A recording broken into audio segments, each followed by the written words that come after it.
Olympic football ইভেন্টের যাত্রাটা ভালো শুরু করতে পারেনি আর্জেন্টিনা। কদিন আগে আমেরিকাতে কোপা চ্যাম্পিয়ন হওয়া আলবিসেলেস্তেদের তরুণ ফুটবলাররা মাঠে নেমেছিল অলিম্পিক ফুটবল ইভেন্টের প্রথম ম্যাচে। বি গ্রুপে আর্জেন্টিনার প্রথম ম্যাচের প্রতিপক্ষ ছিল মরক্কো।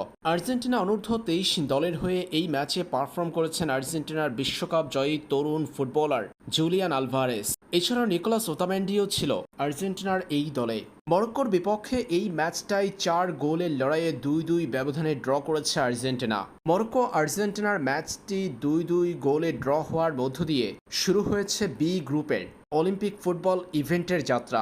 হাবিয়ের মাসচেরানোর আর্জেন্টিনা শুরুটা করেছে নাম্বার 9 জুলিয়ান আলভারেসকে নিয়ে, তবে গোলের দেখা পাননি এই আর্জেন্টাইন। ম্যাচ জুড়ে চমৎকার ফুটবলের প্রদর্শনী দেখিয়েছে আর্জেন্টিনা। ম্যাচের 54.2% বল দখলে রেখেছে আলবিসেলেস্তেদের তরুণরা।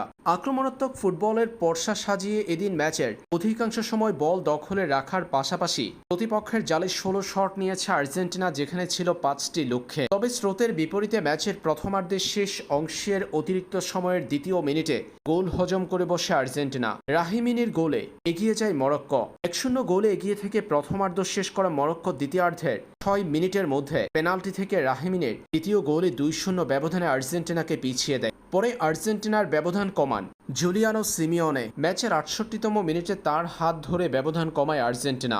এরপর ক্রিস্টিয়ান মেদেইনার গোল। ম্যাচের অতিরিক্ত সময়ে 16তম মিনিটের সময় গোলের দেখা পান তিনি। নির্ধারিত 90 মিনিটের খেলা শেষ হওয়ার পর 16তম মিনিটে জালের দেখা পেয়েছেন মেদেইনা।